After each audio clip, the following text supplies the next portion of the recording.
Renato Moicano qui évoque son combat prévu à l'UFC 311 face à Benel Dariush, Arman Tsarukyan qui est revenu sur son premier combat face à Islam Makhachev à quelques semaines de leur choc en main event de ce même UFC 311 pour la ceinture des poids légers, mais aussi toutes les actualités majeures du jour. Nous sommes le mercredi 11 décembre 2024, c'est le moment MMA, soyez tous les bienvenus. Man, how the hell you doing? I've been just fine living life with the noose and in my mind, all I hear is music. Watching your mouth move, damn you look stupid. I feel like everyone's a stranger. Small talk with your narcissist.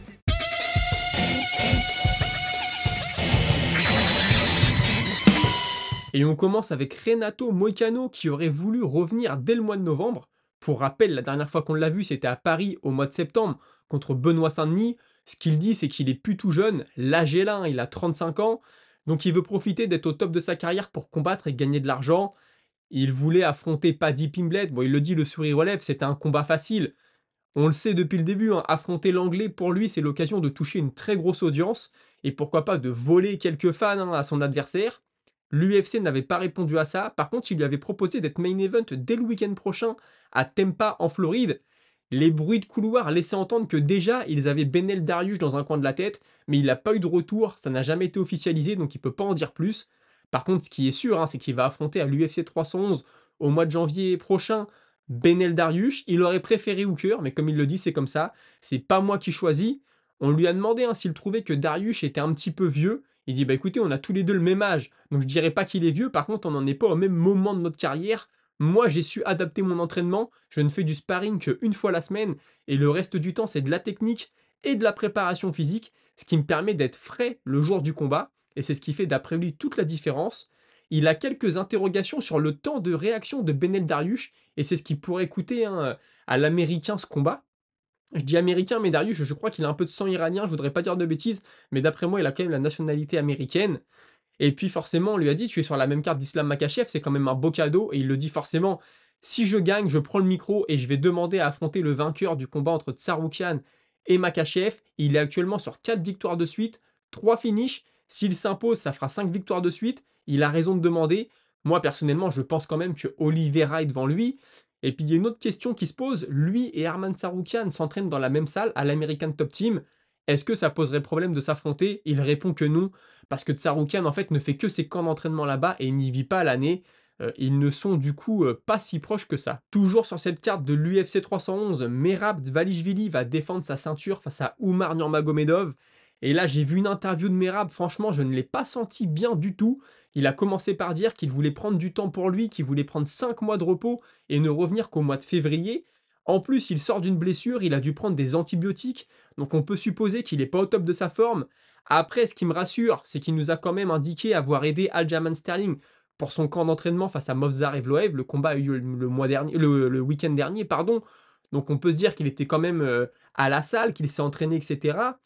Ce qu'il explique, c'est que dans sa tête, un champion, ça combat tous les 6 mois, donc il n'avait pas l'impression de demander un truc de dingue à l'UFC quand il demandait à ne revenir que 5 mois plus tard, au mois de février. Surtout, bon là, il a fait une déclaration, j'y crois pas trop. Il s'est dit prêt à affronter Petroyan en mars, O'Malley en avril et Oumar Nurmagomedov au mois de mai. Ça aurait été du jamais vu, hein. 3 défenses de titre en 3 mois. Je pense que là, elle exagère un peu.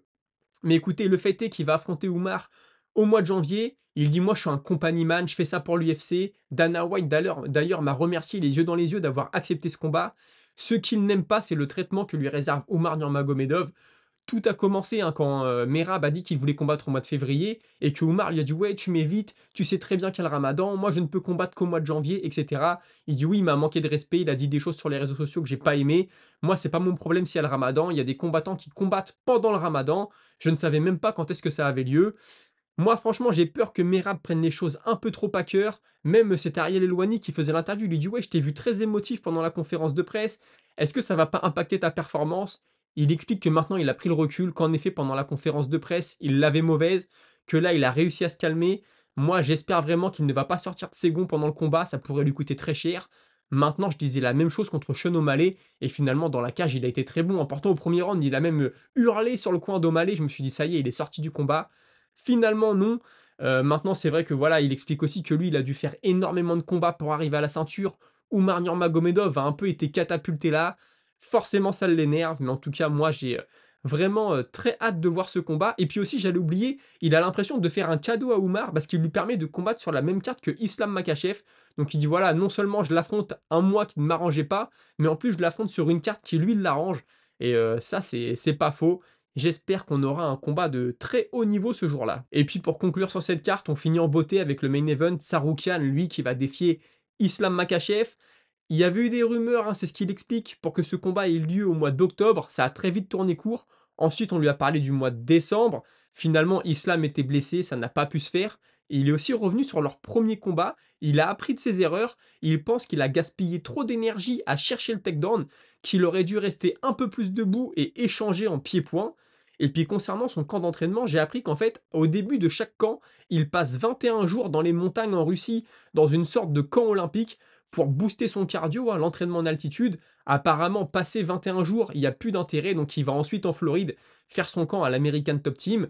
S'il avait le choix, il resterait en Russie tout du long, mais voilà, il le dit, bon, il le dit à demi-mot. Il y a des sparring partners qui sont meilleurs en Amérique, et puis il n'a pas d'intérêt à rester plus longtemps que ça dans les montagnes. Donc écoutez, c'est son choix. Suite à ce combat contre Islam qu'il pense remporter forcément, il espère revenir très vite, donc il ne pense pas que l'UFC va lui donner une revanche contre Makhachev puisqu'il y aura le Ramadan. Du coup, il est quasiment sûr qu'il va affronter Charles Oliveira. On lui a demandé si Oliveira allait être le troisième homme pour ce combat. Il n'a rien entendu, il n'y a rien d'officiel, donc il ne sait pas. Et puis, petite carte qu'il a en plus dans sa poche, hein, en plus d'avoir déjà affronté Makhachev, il a les mêmes coachs que Dustin Poirier. Poirier, c'est le dernier à avoir affronté Makhachev, à l'avoir mis en difficulté, donc peut-être que la stratégie sera un peu plus affinée. On a Dricus du Plessis qui clarifie un peu les choses. Lui aurait préféré affronter Khamzat Chimaev, mais ce que les fans voulaient voir avant que Chimaev ne batte Whittaker, c'était lui contre Strickland. Donc on avait promis ce combat à Strickland, maintenant que c'est promis, il va l'affronter, mais ensuite il laisse entendre que ce qu'il veut vraiment, c'est affronter Khamzat Chimaev et surtout donner aux fans ce qu'ils veulent. Aljamain Sterling qui déclare qu'à 35 ans, il n'est pas sûr de vouloir de nouveau se hisser au sommet d'une catégorie, voilà, de reprendre les combats après les uns après les autres pour arriver au top. Il ne veut pas non plus prendre sa retraite, donc il va négocier avec l'UFC et il va voir quelles sont les opportunités. Ce qui est sûr, c'est que suite à son combat du week-end, il a montré qu'il appartenait encore à l'élite. Personnellement, je ne le vois pas prendre une ceinture, mais il a peut-être encore quelques combats bien divertissants à nous offrir. Et je peux aussi comprendre dans sa position ancien champion que tu n'as pas envie de reprendre les contenders les uns après les autres. C'est quelque chose que j'entends à 100%. Colby Covington, pardon, on va le voir en action ce week-end, je pense qu'on aura l'occasion de reparler un peu plus dans la semaine, il a été assez discret jusqu'à maintenant. Lui, il pense avoir encore 5 ou 6 combats en lui avant de prendre sa retraite. Personnellement, encore une fois, je vous donne mon opinion. Je pense que s'il perd ce week-end, on risque de ne plus jamais le revoir parce que lui ne voudra pas faire des combats qui n'ont aucun sens vis-à-vis de la ceinture. Et là, s'il perd contre Buckley, je pense que devant lui, on aura Leon Edwards, on aura Yann Gary, Shavkat Rakhmonov, Buckley, le champion Bilal Mohamed. Il suffit que Prates fasse une performance de dingue contre Della Maddalena, il va lui passer devant. Et j'ai pas parlé non plus de Kamaru Usman, mais il y a beaucoup de monde qui peuvent lui passer devant. Ça peut être la fin de l'ère Colby Covington. Et je pense que le résultat de samedi soir va être décisif pour la suite de sa carrière. Ensuite, on a Diego Lopez qui appelle Alexander Volkanovski.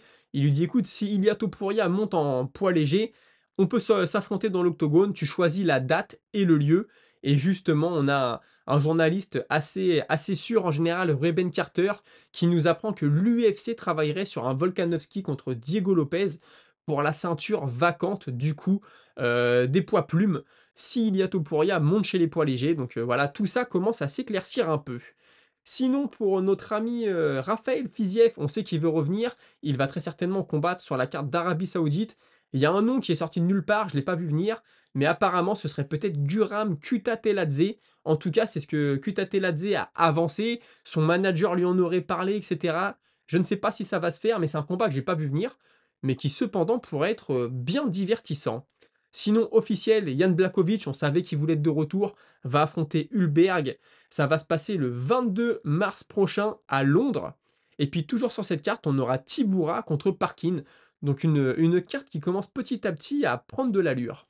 Écoutez, avant de passer à la minute auditeur, je voulais vous remercier pour tous ceux qui commentent, qui like, qui s'abonnent. L'émission était assez courte aujourd'hui, je pensais pas la tourner pour être honnête, mais il y avait quelques petites choses à dire. J'ai eu un moment, donc j'en ai profité. Et tout de suite, on passe à votre moment avec la minute auditeur. Et la minute auditeur, je la commence avec UFC, analyse, pronostic, et ainsi que Monsieur le directeur qui ont à peu près le même message. Et hier, je disais que si Ilia Topuria monte et n'affronte pas le champion de la catégorie du dessus, ce serait sûrement une des premières fois où un gars monte avec la ceinture et ne prend pas un champion. Et tous les deux, vous m'avez dit que Anderson Silva l'a fait pour affronter Forrest Griffin, mais aussi James Irvine et Stéphane Bonnard. Donc merci, j'avais plus du tout ça en tête. Moi, c'était les débuts de l'UFC pour moi à cette époque. Donc c'est vrai que parfois, j'ai pas les idées claires, mais merci d'avoir précisé. Ensuite, on a Slash qui me dit un Prates contre Morales, ce serait pas mal, ce serait un combat de dingue. Est-ce que maintenant l'UFC a envie de griller une de ces deux étoiles montantes? Parce que si les deux s'affrontent, il y en a un qui va perdre forcément. Et bon, bah tu vois, un peu comme un. Voilà, j'allais dire un peu comme un Gary contre un Shafkat, mais finalement les deux en ressortent grandis, mais les deux étaient aux portes de la ceinture. Là, s'ils le font avant, peut-être qu'ils ne veulent pas se griller une cartouche, mais ce qui est sûr, c'est que dans l'octogone, ça va faire vraiment un beau spectacle. Christopher Johnson, je préférais voir Prates contre Della Maddalena que contre Masvidal.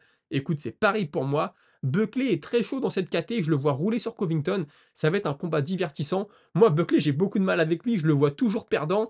Maintenant, il a battu Thompson, il en a battu d'autres. Là, avec Covington, je pense qu'il monte d'un cran dans l'adversité, même si Covington n'est peut-être plus le Covington d'il y a quelques années. Topuria a un niveau de fou, mais le bonhomme se montre trop arrogant, on voit qu'il joue un rôle, sa montée en lightweight est prématurée, je pense qu'il devrait faire quelques défenses de titre avant de bouger, on verra ce que ça donne, mais c'est pas impossible qu'il le regrette. La division des lightweight est salée, il n'y a que des monstres dans le top 15, d'ailleurs je crois que c'est Moïcano qui pense que Topuria est peut-être un peu petit pour monter chez les légers. On verra, d'ailleurs il s'est dit prêt à l'accueillir, hein, forcément. Yann Gary contre Leon Edwards serait un super combat à la fois pour leur passif en commun, mais aussi pour le niveau des deux combattants. Pour ceux qui ne savent pas, Gary avait voulu aller s'entraîner dans la salle de Leon Edwards, mais il était venu avec des caméras, etc. Et Leon Edwards et surtout son coach n'avaient pas apprécié, il lui avait dit non, tu fais pas ça chez nous. Donc l'histoire avait tourné court, mais moi je vous mets souvent une vidéo des deux qui tournent ensemble. Donc il y avait quand même eu un léger sparring, on dirait. Et puis tu dis, à mon avis, Gann est dans un vrai guépier, coincé entre Almeida, Blades et Aspinal. Je le donne perdant à son prochain combat. On verra ce que ça donne, mais c'est vrai que contre ces gars-là, ça va être compliqué. Là où il a le plus de chance, je pense, c'est contre Almeida. Affaire à suivre. Et Kaya Sakura contre Royval ou Moreno, ce serait très intéressant à regarder. On en saurait plus sur le réel niveau d'Asakura, et ça pourrait être une dinguerie dans les deux cas. Bah, c'est sûr que là, Asakura, il a impressionné, maintenant il a perdu. Maintenant, faut qu'il confirme, est-ce qu'il a vraiment sa place dans l'élite de cette catégorie? Parce que c'est une catégorie de dingue, hein. Tu prends du top 1 au top 10, c'est vraiment un truc de fou. Est-ce qu'il a sa place dans le top 3, dans le top 6, tu vois? C'est là on va savoir petit à petit, quand il va prendre les combats les uns après les autres. Jordan Herment qui me dit: «Avec Ibo Aslan, Zhang Migyang, Vitor Petrino ou Oumar Sy, je crois que tu vas avoir bientôt du changement en light heavyweight». Je disais hier que la catégorie welter était en train de se refaire totalement et que c'était ultra intéressant et que j'attendais que maintenant ça se passe chez les moins de 93. Tu réponds, à ma question. Et on a l'ami M. Jason OT qui a lancé un débat sur la chaîne et c'est intéressant. Tu me dis: «Salut l'ami, les poids welter, c'est une des pires KT à l'UFC en ce moment. Regarde au PFL, il y a que des tueurs dans cette KT. Elle est largement plus dense que à l'UFC. Pour les autres KT, l'UFC est au-dessus». Alors je sais qu'il y a beaucoup de personnes qui me disent que la catégorie au PFL des welter, c'est un truc de dingue. Je dis pas qu'elle est nulle, mais c'est là, l'UFC en ce moment, c'est ultra, ultra intéressant. Après, il y a eu un débat, je n'ai pas toutes les réponses, mais vous avez été beaucoup à participer. Moi, je trouve quand même que Shafkat, Gary, ils auraient à rougir devant personne au PFL, tout comme les mecs du PFL pourraient venir à l'élite du PFL, à l'UFC. Tu sais bien, moi, je fais partie de ceux qui pensent que l'élite est à l'UFC, que là, actuellement, ça bouillonne chez les welters, ça bouillonne aussi au PFL. Ce serait le moment de faire des combats de dingue. Si t'es combattant du PFL aujourd'hui et que tu penses être le meilleur, c'est peut-être le moment d'aller te tester à l'UFC. Maintenant, il y a le côté financier, bien sûr, j'ai bien ça en tête. Et puis on finit avec Cool de Shanghai qui me dit: Nate Landwehr est fort contre des mecs peu connus, mais contre d'un niveau au-dessus comme Danigay ou Choi, c'est vraiment très limité, qu'il affronte Morgan Charrière à l'UFC en Angleterre. Ça serait super pour Morgan. Et oui, moi c'est vrai, je pense qu'il plafonne Landwehr à un moment. Quand ça devient trop tactique en face, quand ça devient trop technique, ça suit pas. Je pense qu'il t'as raison là-dessus. Il y a un lien entre les deux. Chris Weidman, faut vraiment qu'il arrête, sinon ça va être un BJ Penn ou un Tony Ferguson 2.0. J'espère pas pour lui. Anthony Smith prend le même chemin, bah lui je crois que c'est terminé Anthony Smith, mais là ça devient vraiment critique, en plus il prend des sales KO, des sales finishes, mentalement on a l'impression que c'est pas ça non plus. Kron Gracie c'est actuellement le seul combattant du roster à être resté dans le style des années 90-2000. Alex Caceres devrait demander une revanche, ce serait peut-être le moment pour Caceres en effet. Maintenant je pense que Gracie on n'est pas prêt de le revoir à l'UFC, déjà que c'est pas le mec le plus actif, Dana White n'a pas l'air d'avoir aimé sa performance, je sais pas ce qu'on va lui dire dans son entourage, mais je pense pas que c'est un gars qui va se réinventer totalement maintenant à son âge, donc je ne suis pas serein pour lui pour la suite. Écoutez, c'était tout pour aujourd'hui, une émission plutôt rapide, mais au moins vous êtes au courant de ce qui s'est passé dans le monde des arts martiaux mixtes. On se retrouve très prochainement à 17 h. Salut!